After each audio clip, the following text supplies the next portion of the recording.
My Dress Up Darling is my favorite new show of this season so far. Yes, I said it. And honestly, I'm surprised myself. While I initially came into this show expecting it to be a mid 5 out of 5 show with some 10 out of 10 straight fire dojins. Send new code stacks. Instead, I got a show that moved and deeply impacted me.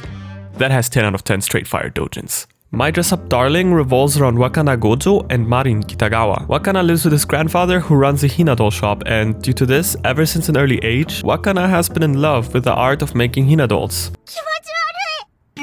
Unfortunately, an incident in his childhood where a friend ridiculed him for liking dolls caused him to develop low self-worth as well as social anxiety. He believes that his interests are just too weird and out of the ordinary and fears that other people will make fun of him if he were ever to open up. This ultimately led him to have not a single friend once he reached high school, which usually would be a sad thing, but this is anime logic, which means he's a goddamn chick magnet.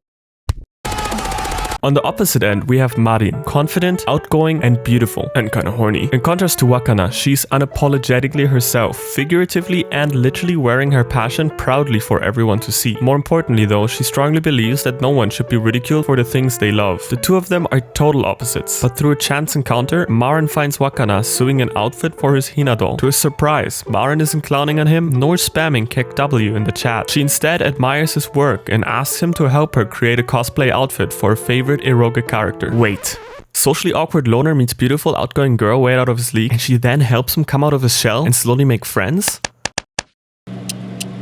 Holy shit, that's genius. Okay, to be fair, the concept of the show isn't anything new or innovative, and you have every right to assume that this is just some trashy fanservice fiesta for all of us Coomers out there. Heck, the only reason I checked out the show was because YouTube one day decided to start recommending me cultured scenes from episode 2. But I'll happily tell you that this show is much better than I expected, and there's so much more to love about this than just fanservice. However, you cannot talk about the Mona Lisa without talking about her smile, and you cannot talk about My Dress Up Darling without talking about the stunningly animated fanservice. This show has ascended new heights to reach the pantheon of ecchi. It truly challenges everything we believe to know about what was possible. The strokes are artistically subtle in a way that science can't measure. The jiggle and bounce is perfectly balanced to deliver maximum satisfaction. Suggestive situations are set up and executed masterfully. This show is goddamn art, and the only thing you have to worry about is having enough tissues. For crying, of course, get your mind out of the gutter. I can't imagine the amount of sleepless nights and grinding and pounding the staff at Cloverworks had to endure to birth such a revelation, and I am certain that generations to come will watch this show for scientific purposes.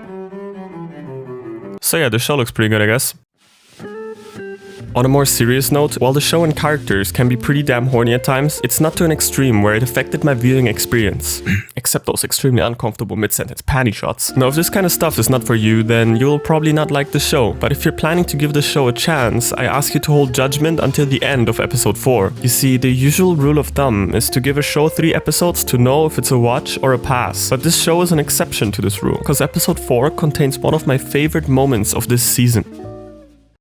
It's late at night. Wakana finds himself overworked and unable to finish the outfit for Marin. As he lies on the floor, negative thoughts start overwhelming him. You aren't good enough. What are you doing? You are a failure. I bet all of us have been in situations where we told ourselves nasty things like that. Moments of tragedy, moments of failure, or just one of those days where nothing seems to be going right. To be honest, the night before watching this episode, I was having a similar experience. And him realizing that the things he creates makes people smile and makes people's days just a little bit brighter was truly beautiful. It can be so hard sometimes to push forward, to keep chipping away at that mountain of a problem. But knowing that on the other side of that hardship exists a reality where you've made the world a tiny bit of a better place makes it all worth it. And I have no shame in admitting that this scene moved me close to tears. While I haven't read any of the source material, I have high hopes that this is a sign of things to come in the future.